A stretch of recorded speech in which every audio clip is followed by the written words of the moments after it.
Hola, ¿qué tal? Buenas noches con todos y con todas. Muchas gracias por acompañarnos aquí en el Zoom y también por Facebook Live en esta quinta y penúltima charla del ciclo de charlas que hemos organizado desde la maestría en Estudios Culturales de la Pontificia Universidad Católica de Perú.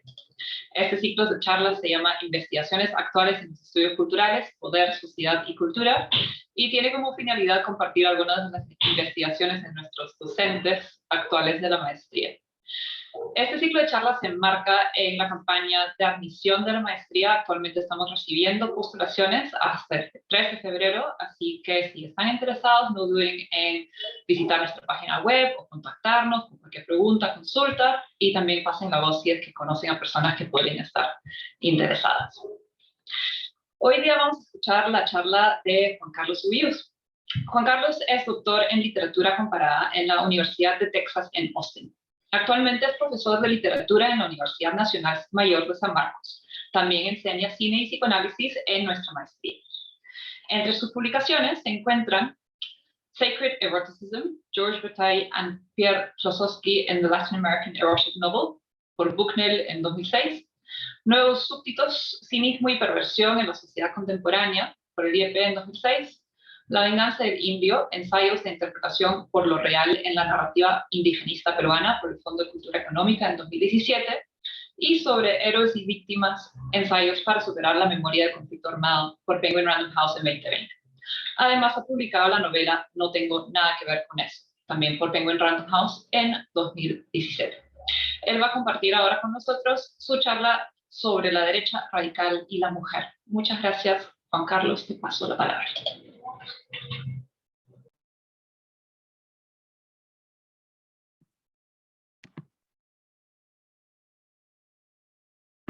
Bien, gracias Alex, gracias a la maestría por la invitación. Debo comenzar quizás disculpándome un poco por suscitar un interés que la presentación quizás no merezca, ¿no? Yo diría que el título correcto de mi presentación sería Apuntes para una redefinición de la derecha radical populista a partir de la experiencia latinoamericana y el tema de lo femenino. Pero por supuesto ese título es demasiado académico y no hubiera traído la atención que ha traído esta charla. A partir de ese título, la derecha radical y la mujer. Algo voy a hablar de la mujer, pero eso lo voy a hacer más que todo hacia el final, ¿no? Y voy a servirme el tema de la mujer para redefinir, ¿no? Como lo anuncio en el verdadero título, para redefinir el concepto de la derecha radical populista de Karl Marx. En ese sentido, este es todavía un trabajo en curso, un work in progress, como dirían los gringos. Digamos, es una investigación que todavía estoy realizando, hilando todavía las ideas, y un trabajo previo a conjugar esas ideas con los conceptos psicoanalíticos, que es lo que siempre me gusta a mí hacer. Bien, entonces, sin más comencemos, ¿no? Primero, ¿qué es la derecha radical? Vayamos a la definición de Karl Marx, que es digamos, la autoridad en este momento sobre ese tema. Y para él, la ideología de la derecha radical populista tiene tres componentes. Primero sería, y para él es lo central, el nativismo. Las naciones deben ser habitadas exclusivamente por el grupo nativo, y las personas no nativas son una amenaza, ¿no? Hay la idea de un pueblo que puede ser racial o un pueblo étnico, y en ese sentido habría habido un cambio en Europa y también en Estados Unidos, el pasaje del antisemitismo en la época del fascismo a la presente con la islamofobia, ¿no? Digamos que los islámicos han asumido el rol que antes tenían los judíos como algo que podía, de alguna manera, desbaratar la unidad del pueblo étnico, ¿no? El segundo componente es el autoritarismo. Ahí hay la creencia en una sociedad donde las transgresiones deben ser severamente castigadas, ¿no? Ahí entra, por supuesto, el tema tan conocido para nosotros de la mano dura. Se necesita de la mano dura, de la firmeza, para, de alguna manera, tener una sociedad ordenada. Un líder que no se sirve de la mano dura no es un verdadero líder, ¿no? Hay, digamos, esta añoranza del amo que ponga en orden las cosas. Y, por último, el populismo. El populismo entendida como una ideología delgada en el cual hay un nosotros, el pueblo, contra ellos que están en el poder. Somos nosotros, el pueblo, el verdadero pueblo, contra la élite corrupta. Y esto es lo que salva al populismo, pero también al fascismo, lo que salva a la derecha radical y al fascismo de ser un mero conservadurismo. El viejo conservadurismo aristocrático no tiene esta apelación a una masa que tendría que identificarse como un pueblo en contra de una élite corrupta que no tiene un verdadero compromiso con la nación, ¿no? Este pueblo, es importante decirlo, no es un pueblo político, ¿no? Por ejemplo, cuando escuchamos a Rancière hablando del pueblo en la democracia, para él el pueblo es lo central en la democracia. El pueblo no tiene una característica étnica, no tiene una característica racial, digamos, es una creación política. Todo el mundo puede ser parte del pueblo. Aquí es importante decir que se trata de un pueblo étnico. Y, por lo tanto, hay el deseo de instalar una etnocracia. Bien.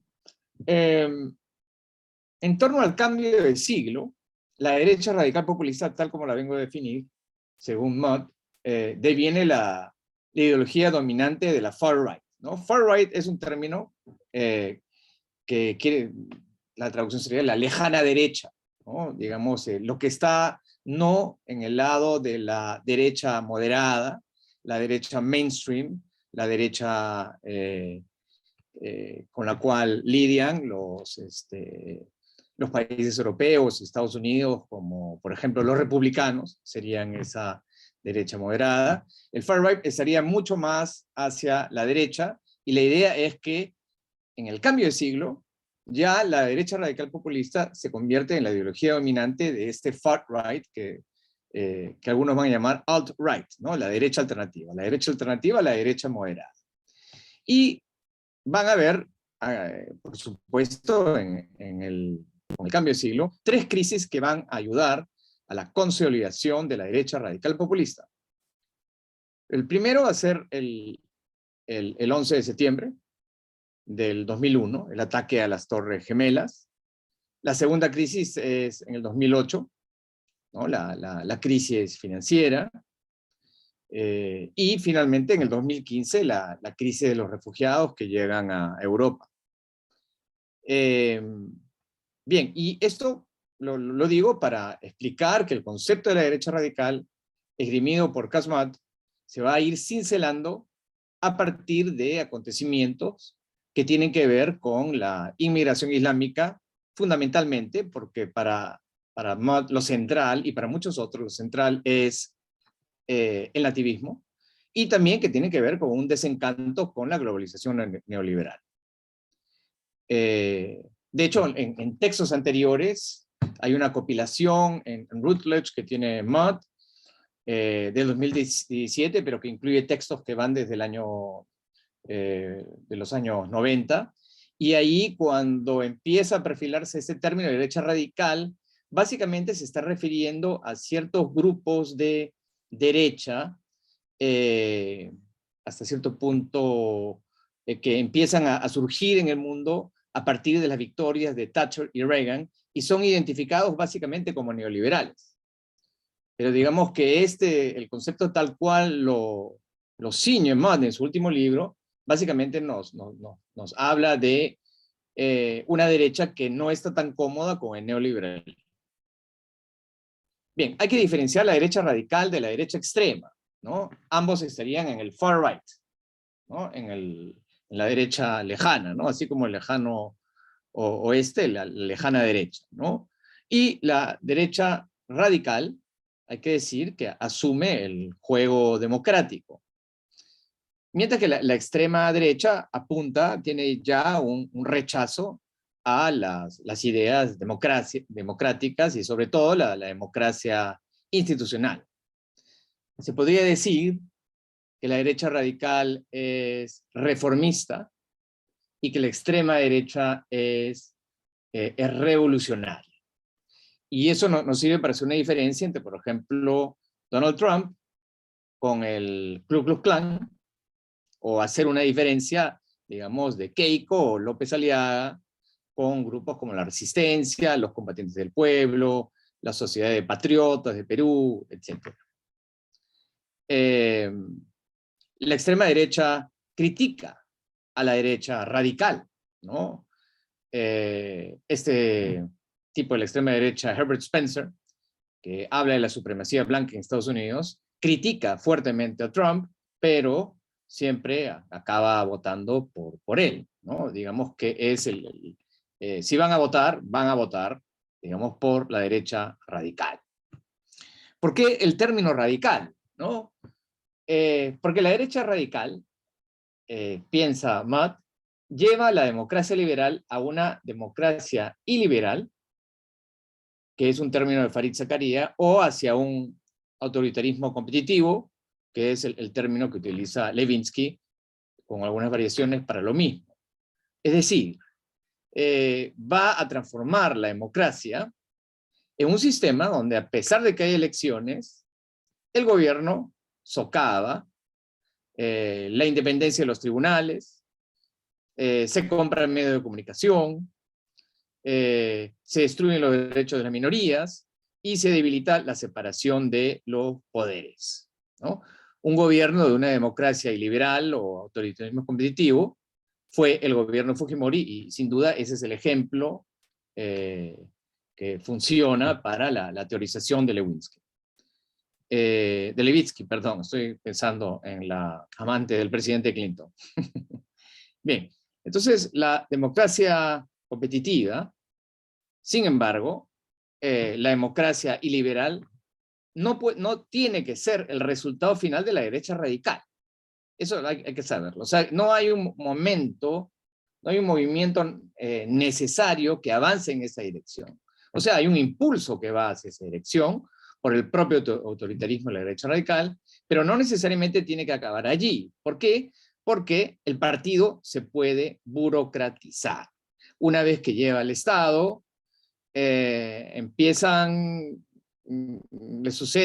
suceder a la derecha lo que le sucede a la izquierda, se burocratiza, no lleva a cambio las reformas radicales que quiere realizar, digamos que se queda estancado este movimiento que podría emanar desde el partido de la derecha radical, ¿no? Pero el término radical se refiere básicamente a que hay un poner en cuestión los principios desde adentro, los principios de la democracia liberal.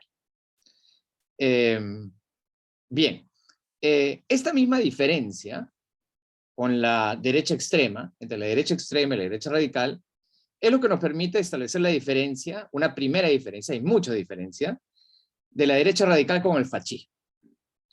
Sin duda, los fascistas eran nativistas, autoritarios y populistas, ¿no? Porque los fascistas tampoco eran simplemente conservadores.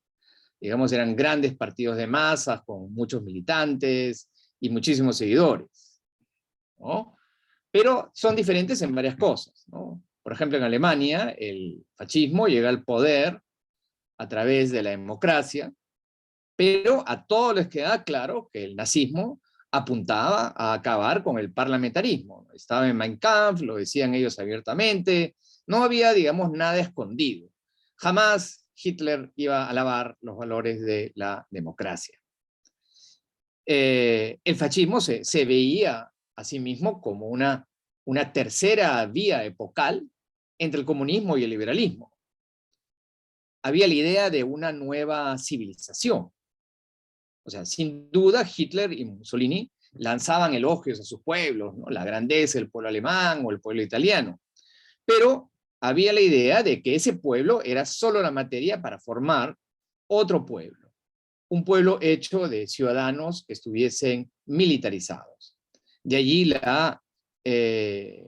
digamos, la cómica escena de los fascistas corriendo por las calles públicas en la famosa película Amarcord de Fellini. Digamos, ahí se ve, digamos, el énfasis en la educación física y en el correr y en hacer que el cuerpo esté más fuerte. Es parte de este proceso de hacer que el pueblo original nativista pasase a otro punto, a otro nivel, y se convirtiese en un pueblo más fuerte. Formado, por supuesto, por el partido. Y podríamos decir también, entre las diferencias, que si bien el fascismo y la derecha radical comparten, digamos, la idea delirante de un pueblo étnico que debe ser preservado de la influencia de otras etnias, ¿no? Ambos lo comparten. En el fascismo había una visión futurista. Se veían como la nueva civilización. Mientras que en la derecha radical contemporánea hay una mirada nostálgica a los viejos días del capitalismo fordista, cuando había una clase obrera racializada, ¿no? El Estados Unidos de los años 50, donde todos los empleados no estaban en servicios, sino que estaban, digamos, debidamente en planilla, trabajando para la empresa, y eran todos blancos, ¿no? Bien, por eso es valioso el término posfascismo de Enzo Traverso, pues si hay una parte de la derecha radical contemporánea que mantiene el fascismo clásico como matriz, también hay una cierta separación de esa matriz.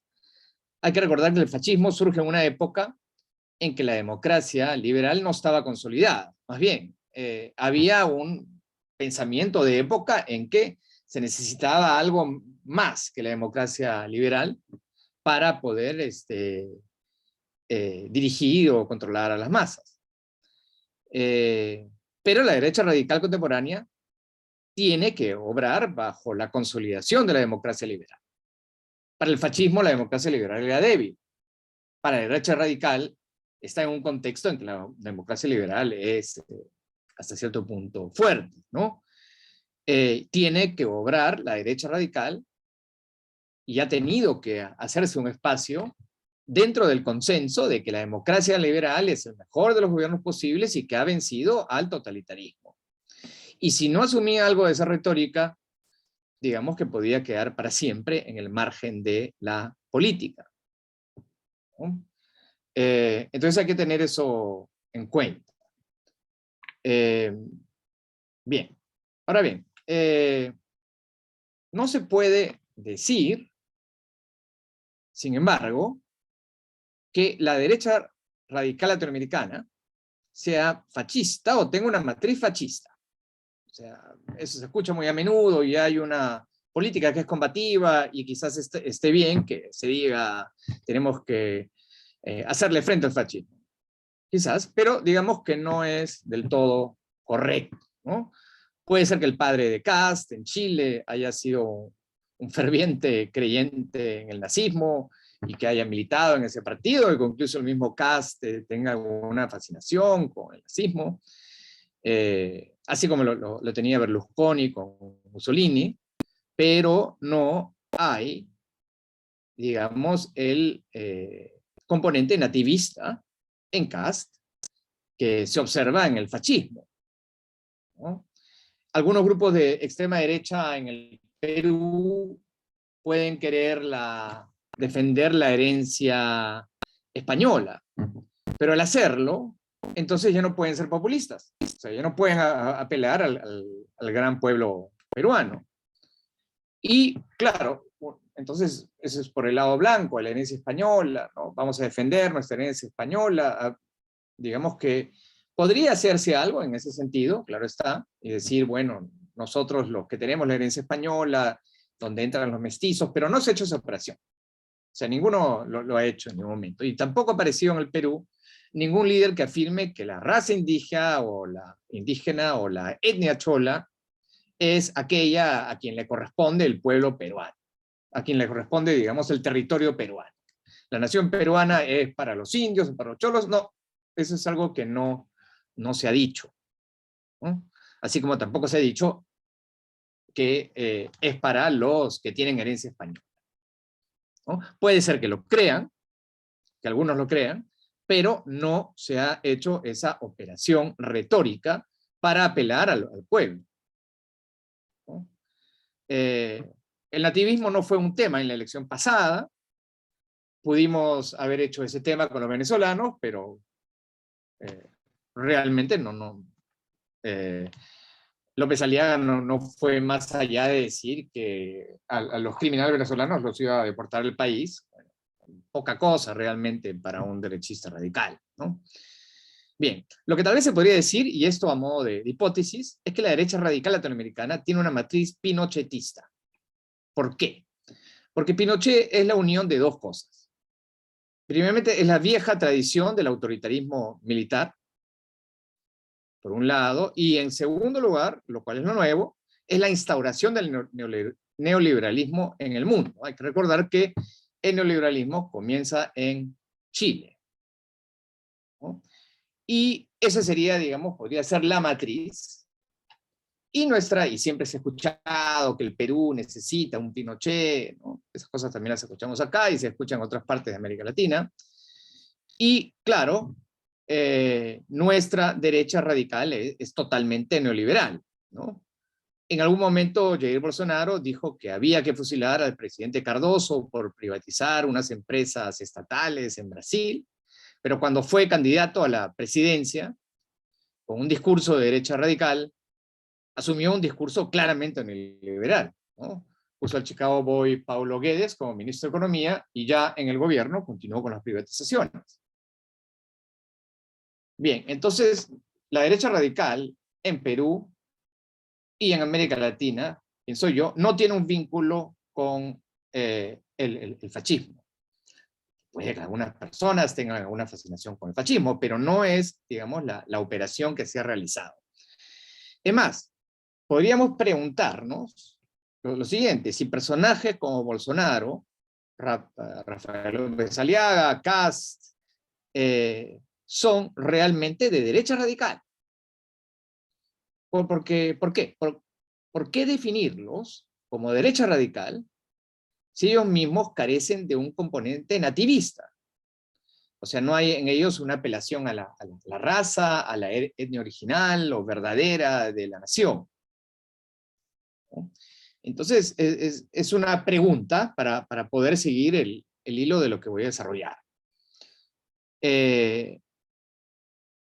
Pensemos, a modo de ejemplo, el gobierno de Fujimori, ¿no? Que lo hemos caracterizado como de autoritarismo competitivo o de democracia iliberal. Pero me parece correcto decir, quizás, que el gobierno de Alberto Fujimori no fue un gobierno de derecha radical. Fue un gobierno autoritario que instauró el neoliberalismo en el país, pero no carecía, digamos, de ese componente nativista. En su libro El Eterno Retorno, Farid Kahat sostiene que la derecha radical en América Latina surge como una respuesta a la ola rosa, con los gobiernos de Kirchner, Chávez, Morales, etc. Pienso que tiene razón, pero la defensa autoritaria y populista del neoliberalismo no convierte necesariamente al defensor en un derechista radical, porque carece de esa matriz del nativismo. Es más, como ya hemos visto, la derecha radical en muchas partes de Europa, e incluso en en Estados Unidos puede tener un discurso antiglobalización, antineoliberal. Eso no quita que cuando lleguen al poder, como Trump, digamos, esa cuestión de antineoliberal no funcione mucho. Pero digamos que hay un discurso contra los males de la globalización. Hay una desconfianza con los organismos internacionales y hay el deseo de proteger, por supuesto, los mercados locales. Entonces, ¿por qué queremos llamar a Fujimori, que para mí la Fujimori Keiko, que se convierte en una derechista radical, ¿por qué queremos ponerla a ella, a Rafael López Aliaga, a Kast, a Bolsonaro, dentro de esto de la derecha radical? Bueno, por muchas razones, pero tomemos una, ¿no? En principio lo queremos llamar así porque hay un plus en ellos, a la vez autoritario y liberador, ¿no? Con la excepción de Kast, que es un tipo afable, amable, humorístico, hay, digamos, en los derechistas radicales algo en la voz, el tono o incluso la vulgaridad que nos dice que ese político se las trae, que es de armas tomar, que no es uno como los demás, ¿no? Incluso en Kast, a pesar de que es un tipo tremendamente afable, debe ser muy interesante conversar con él, con un vino, en una mesa y ese tipo de cosas, a pesar de su afabilidad, hay siempre en él un goce en decir cosas que no debe entre comillas, ¿no?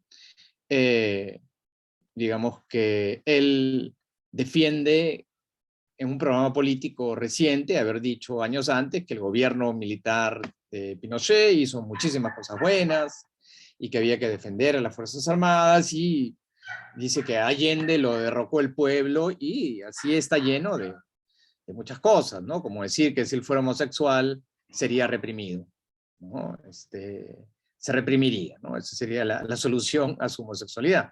Entonces hay algo en ese sentido, de transgredir reglas, ¿no? Ciertas reglas que tienen que ver con el juego democrático, ¿no?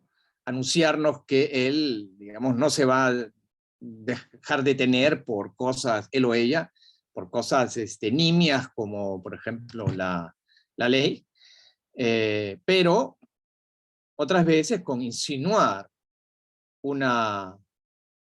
o transgredir las reglas de la corrección política.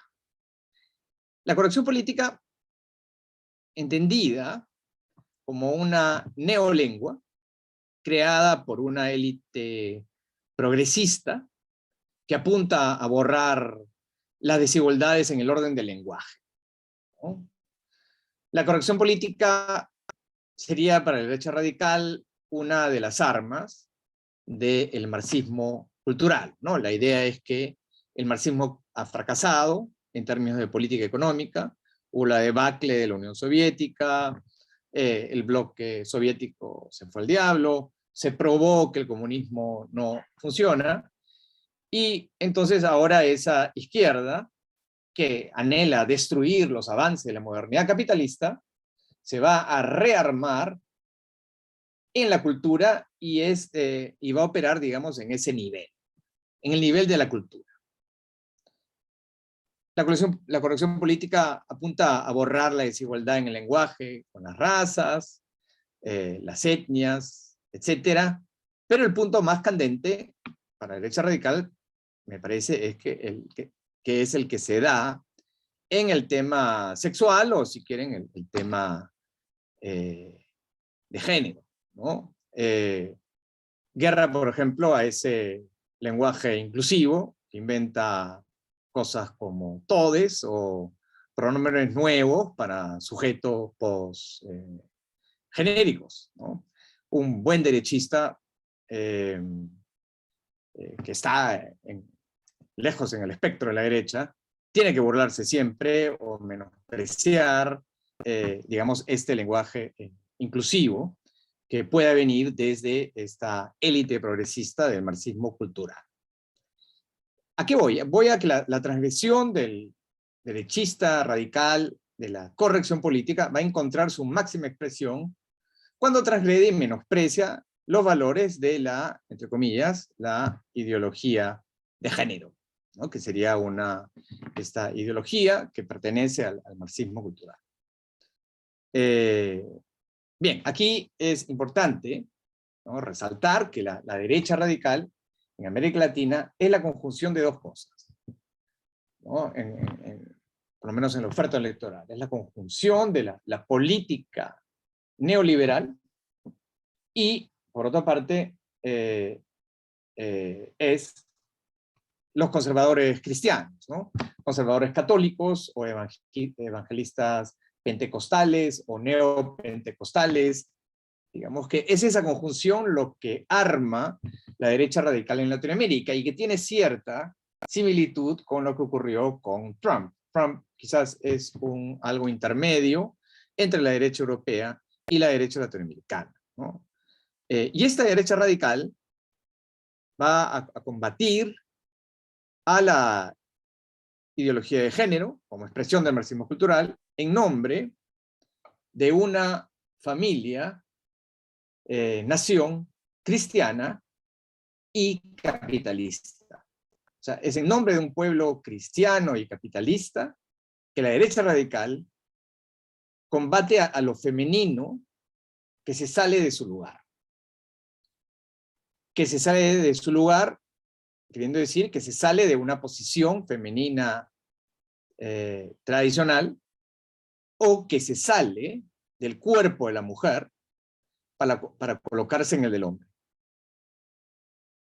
Digamos que hay tres cosas contra lo que lucha la derecha radical, ¿no? El derecho de la mujer a abortar, pues esto rompe demasiado explícitamente con la posición de la mujer madre como complemento del varón en la familia patriarcal y como educadora de los hijos. La derecha radical lucha contra el matrimonio igualitario, que sería peor que santificar con el santo matrimonio un goce femenino alojado en el cuerpo del hombre. Pienso que la homosexualidad masculina es mucho más chocante que la homosexualidad femenina.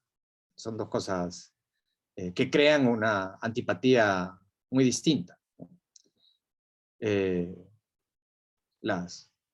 Los derechistas radicales pueden ver a dos mujeres teniendo sexo en una película pornográfica. No ocurre lo mismo con los hombres, ¿no? Y por otra parte, claro está, la lucha contra el enfoque de género en la educación escolar, y ese es el tema principal para grupos como Con mis hijos no te metas, ¿no? Bien. Y hay que darle más precisión a esto, un poco más de precisión. Porque, como lo señala bien Farid Kahat, en Europa se puede encontrar líderes de derecha radical donde lo femenino se sale de su lugar, ¿no? O que no corresponden a lo que se espera, ¿no? Quizás más entendible es en Francia Marine Le Pen, quien de hecho va a desplazar a su padre del viejo Frente Nacional, porque ella es como la madre de Francia, ¿no? Una madre de Francia. Entonces asume una posición nueva en ese sentido. Pero, por ejemplo, en Alemania, en el Partido Alternativa para Alemania, Alice Weidel es una lesbiana y es lideresa del partido. Y hay varios casos de este tipo en la derecha radical, ¿no? En el caso de Weidel, se ejemplifica este tema complejo que es el etnosexismo, ¿no? Es decir, en la Europa Central, en varios países de la Europa Central, Francia, Alemania, podemos decir, la libertad sexual de la mujer aparece como un símbolo democrático y de progreso. Y en ese sentido, los musulmanes quienes no otorgarían esa libertad sexual a la mujer, amenazarían las formas de educación sexual, seculares, pero también esas libertades que pertenecen a la mujer o incluso a los grupos LGTBI. Occidente, o más bien Europa Central, se concibe a sí misma bajo una misión civilizadora, llevar la libertad sexual al mundo. Los europeos estarían avanzados sexualmente, mientras que los musulmanes estarían atrasados sexualmente. Pero hay ahí una paradoja, ¿no? En esta posición de la derecha radical en los países centroeuropeos. Podríamos decir tres, podríamos decir más, pero digamos tres. Por un lado, los hombres de la derecha radical y extrema en Alemania recuperan su masculinidad protegiendo a las mujeres alemanas de los potenciales violadores islámicos, ¿no? Hay este tema de los refugees, a partir de ese incidente en Colonia, donde algunos inmigrantes, al parecer, acosaron a unas mujeres alemanas, y entonces hay la idea de que se necesitaba una masculinidad fuerte, una masculinidad alfa, y no la masculinidad beta de los progresistas de centro, izquierda, para poder proteger a sus mujeres de los refugees. Esa es una narrativa básica, ¿no? Las mujeres son nuestras y tenemos que proteger a nuestras mujeres. También está ese triángulo básico de la nueva derecha, que es, hay que tener una masculinidad fuerte, una xenofobia agresiva, por último, la degradación de las mujeres asociadas al enfoque de género. Hay una guerra contra, digamos, contra aquellas mujeres que se posicionan, digamos, cerca de todo este enfoque de género. Y hay, digamos, siempre este doble discurso, ¿no? Como por ejemplo, el AfD en Alemania dice que protege a los homosexuales, dice somos los únicos que en Alemania protegemos a los homosexuales, algo así, al LGTBI, algo así dirá también Marine Le Pen, pero van a rechazar el matrimonio igualitario. O sea, Widel, de hecho, en Alemania, rechaza el matrimonio igualitario, ¿no? Y Marine Le Pen en el Parlamento Europeo siempre se ha opuesto a las bancadas paritarias. Entonces hay esta paradoja que se da en la derecha radical centroeuropea, una paradoja que sería interesante estudiar, sobre todo en su desarrollo, ¿no? Porque alguien me dijo una vez que le parecía que eso era una cosa coyuntural, pero cuando triunfe la derecha radical, si es que triunfa, esas mujeres tendrían que asumir una posición nuevamente más subordinada a la del hombre, y yo no creo que sea tan fácil. Me parece que la cosa es mucho más compleja que el modelo de Handmaid's Tale, ¿no? Esta serie Handmaid's Tale básicamente tiene esa cuestión, ¿no? Son mujeres empresarias que abogan por su propia subordinación en el espacio del hogar. Bien, hay una paradoja entonces en la derecha radical centroeuropea, entre la defensa de la mujer y la población LGTB, y hay una paradoja entre eso y una posición bastante más tradicional, pero con algunas variaciones. Digamos que la posición de la derecha radical en el este de Europa se acerca más a la posición tradicionalista de América Latina. Por ejemplo, la lucha de la Polonia católica contra el aborto, el enfoque de género y los derechos LGTBI. La Polonia, hay esta narrativa de que, que Polonia es el bastión del catolicismo en Europa del Este, y que ellos luchan contra la cultura de muerte que viene desde el oeste. Primero, quienes asumen esta posición son la Liga de las Familias Polacas, ¿no? Asumen la narrativa de Polonia como bastión de la cristiandad, pero luego el partido PIS, Ley y Justicia, un partido de derecha mainstream, va a asumir esta narrativa y la va a llevar, va a llevar la voz cantante de ahí en adelante. Y eso es lo que pasa muy a menudo, que un partido de derecha radical puede que no llegue al poder, pero ese partido de derecha radical modifica el, digamos, a un partido mainstream. De manera que son partidos mainstream de derecha quienes acaban asumiendo un rol de derecha radical, ¿no? Porque ven que es lucrativo políticamente realizar. En Hungría, bajo Víctor Orbán y el Fidesz, que originalmente, el Fidesz es el movimiento, pero en Hungría mejor, originalmente no era un partido de derecha radical, pero se convirtió en eso, o más o menos, bueno, uno podría debatirlo, pero se acerca a eso. En el mayo de 2020 se prohíbe el cambio de nombre para la población trans.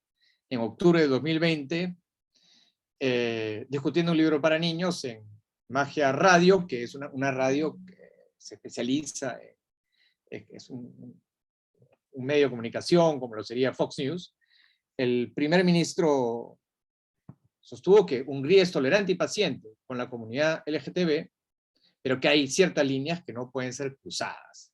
Y en ese sentido los gays tienen que apartarse de nuestros niños. Y entonces en noviembre de 2020 se prohíbe la adopción para parejas del mismo sexo, y antes de eso, en junio de 2000, y luego, en junio de 2021, se prohíbe la propaganda homosexual, se prohíbe mostrar contenidos que sean detrimentales para la familia húngara. Y el familianismo, no sé si es el término correcto, digamos la ideología familiar, es algo que se inscribe en la Constitución húngara. O sea, digamos que ya se ha inscrito. Bien, entonces, ¿a qué voy? ¿No? Lo que creo que unifica, realmente, el tema que unifica, a pesar de que no ha recibido todavía la máxima politización, unifica las derechas radicales en Europa del Este, Estados Unidos y hasta cierto punto, paradojalmente, en Europa Central y América Latina, es el deseo de poner a lo femenino en regla.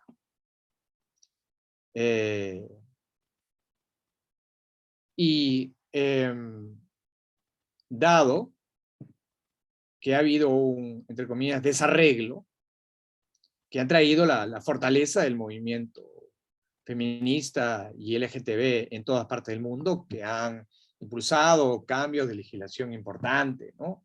Como lo de aborto en Argentina, etcétera, etcétera. Dado que hay esta fortaleza de ese movimiento, yo creo que finalmente este va a ser, poco a poco, va a definirse como un tema central, que va pero que lo que oculta esa conexión, o no deja ver esa conexión, es que el concepto de derecha radical ha sido esbozado a partir del nativismo. Y quizás en el futuro, ¿no?, el nativismo no sea la lucha principal de la derecha radical, ¿no?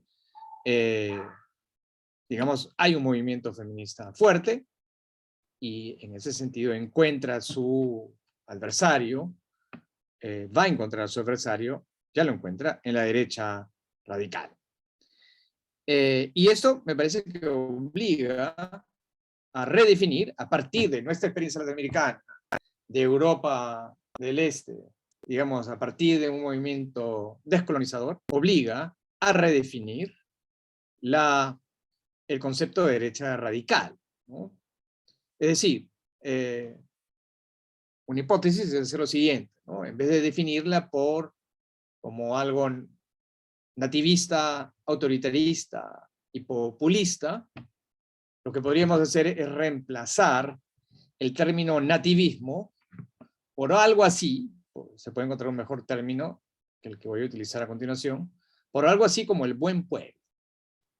El buen pueblo puede ser étnico, puede ser un pueblo religioso, o puede ser un buen pueblo heterosexual y patriarcal. Y el buen pueblo de la derecha radical en América Latina es un buen pueblo heterosexual, patriarcal y capitalista. Bien, me quedo allí. Como ven, no he tocado demasiado el tema de la mujer, pero algo le toca. Muchísimas gracias, Juan Carlos. Ha estado muy interesante. Podemos invitar al público a participar. Si están en el Zoom, por favor me mandan un mensaje directo a mí, seleccionando mi nombre, Alexandra Givet. Me mandan un mensaje directo y yo lo leo. Y si están en Facebook, pueden también dejar un comentario, una pregunta ahí en la sección de comentarios y se lo leemos a Juan Carlos. Mientras van pensando, yo tenía algunos comentarios, Juan Carlos. Es un tema súper importante porque estamos tratando de dimensionar cuál es el vínculo entre lo que se suele conceptualizar como luchas distintas, ¿no es cierto? Una lucha, digamos, económica, de clase, y una lucha más bien de posiciones de género, ¿no?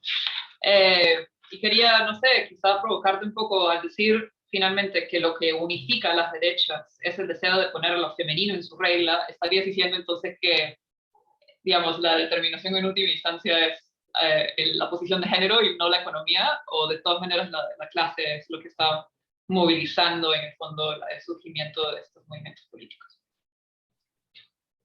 Bien, sí, eso mismo estoy trabajando. O sea, en primer lugar, en la derecha radical en América Latina, digamos, el tema de,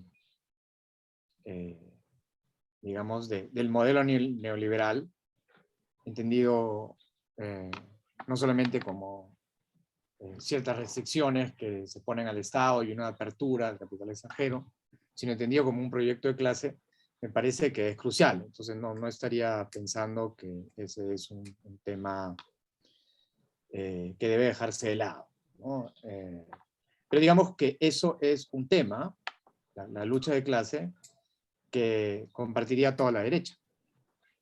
O sea, no es un tema específicamente de la derecha radical, o sea, es parte de la derecha radical porque es parte, digamos, de la derecha en su conjunto. Entonces, la lucha de clases es siempre importante y lejos de mí de querer soslayarla. Lo que quisiera trabajar en el futuro, pero todavía no he llegado a hacerlo, es la idea de que en vez de pensar la lucha de clase, por un lado, como algo que se da a nivel de una lucha profunda, superestructural, y la lucha de género como algo que sería superestructural, poder trabajar la lucha de género al mismo nivel que la lucha de clase. Ponerlo a ese nivel, ¿no? En el sentido en que, por ejemplo, desde el psicoanálisis, la primera diferencia que se asume es la diferencia entre los sexos. Y me parece que tenemos, por supuesto, el texto de la familia, de Engels y compañía, y hay ciertas elaboraciones en ese sentido de Domenico Lo Zurdo, que me gustaría a mí poder leer con detenimiento y poder no hacer que este tema sea simplemente desde un punto de vista marxista superestructural, sino que esté, digamos, a la par con la economía. De acuerdo, muchas gracias. Solo tenemos una pequeña pregunta en el Facebook que te he grabado, que es si podrías compartir los nombres de los autores que mencionaste. Sí, el nombre del primer autor, el teórico, ¿cómo se deletrea? Yo no lo conozco y no capto el nombre. Debo haber mencionado varios, por eso no sé qué... El principio, el que dijiste que era lo más importante. Ese se deletrea C-A-S, CAS, el que he repetido muchas veces, que tiene este concepto, y el libro ya está traducido al español, lo estoy leyendo en el Virrey, es CAS Mudde, M-U-D-D-E. Ah, ok, es nombre y apellido. El nombre de apellido, CAS Mudde, ¿no? M-U-D-D-E. Ese es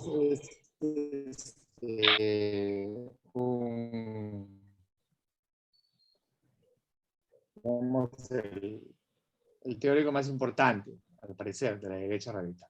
Sobre la derecha radical, ¿no? Okay. Súper. Ahora sí tenemos otra pregunta de Wilfredo Ardito. Dice, lo que llama la atención es que en el Perú, muchos grupos que se consideran de izquierda tienen un discurso que es xenofóbico y que rechazan o menosprecian las demandas feministas y del sector LGTBI. Pareciera que hay una izquierda en el tema económico, pero derecha en los aspectos de género y sexualidad.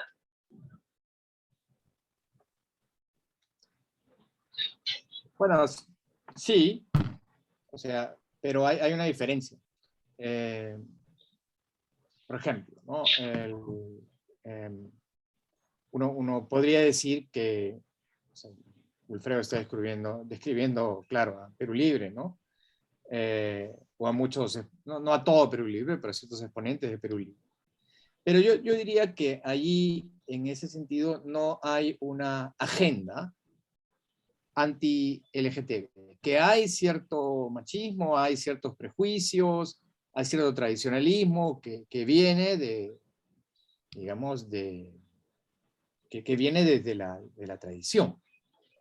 Digamos, hay una posición conservadora tradicional, ¿no? Que es parte, claro está, de la izquierda, en Perú Libre, en otras partes del Perú y en otras partes del mundo, sin duda, ¿no?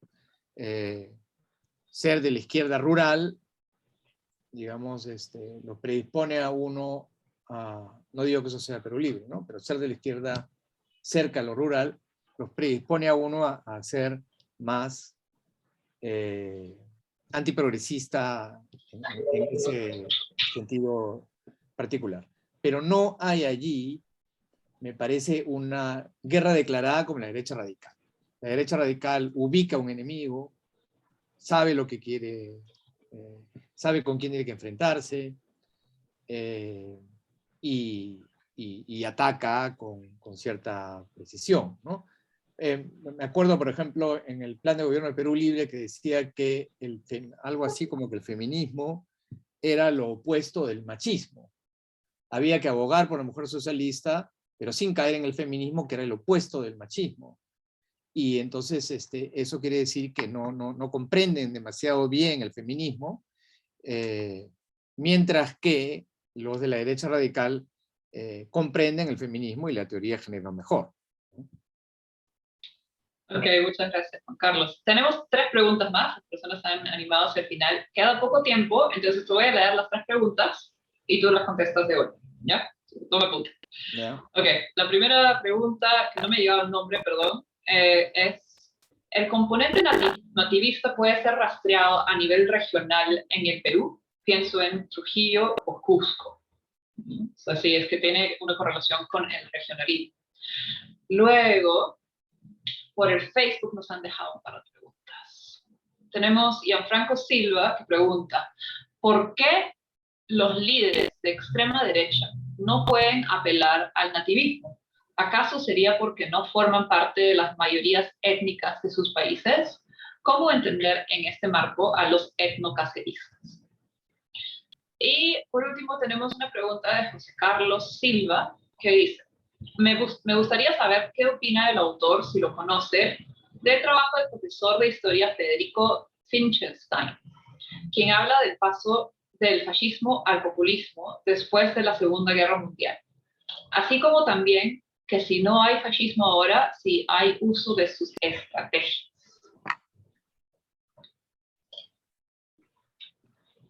Bien, bueno, la primera pregunta, si el nativismo es una cuestión regional, supongo que el nativismo es un componente que puede ser tomado a nivel regional o a nivel nacional. Pero si pero un partido de derecha radical que quiere tener cierta injerencia en la política peruana, tiene que crear un nativismo a nivel nacional. Y es ahí donde se encuentra la dificultad, ¿no? O sea, Rafael López Aliaga no puede crear un nativismo cholo, por ejemplo. Uno tendría que crear una etnia, cultura particular como lo cholo para referirse digamos, para poder hacer un pueblo peruano que es el que merece estar aquí y hacer toda una operación cultural compleja, que supongo que se puede hacer porque todo es posible, pero no se ha hecho. O sea, no se ha hecho en ese sentido. No se ha hecho en las elecciones que hemos estado viendo. La segunda pregunta de la extrema derecha, ¿por qué no puede ser nativista? Sí, la extrema derecha puede ser nativista. La diferencia de la extrema derecha con la derecha radical es que la extrema derecha rechaza abiertamente digamos, la institucionalidad democrática. Esa es, digamos, la diferencia. Pero sí pueden ser nativistas. Y esa pregunta iba a poder establecer algo con respecto al endocacerismo. Y no tengo los conocimientos suficientes para hablar del endocacerismo. O sea, algo sé, como sabe todo el mundo, pero realmente decir algo más inteligente no. Pero es una buena pregunta, ¿no? ¿Cómo ver el endocacerismo, ¿no?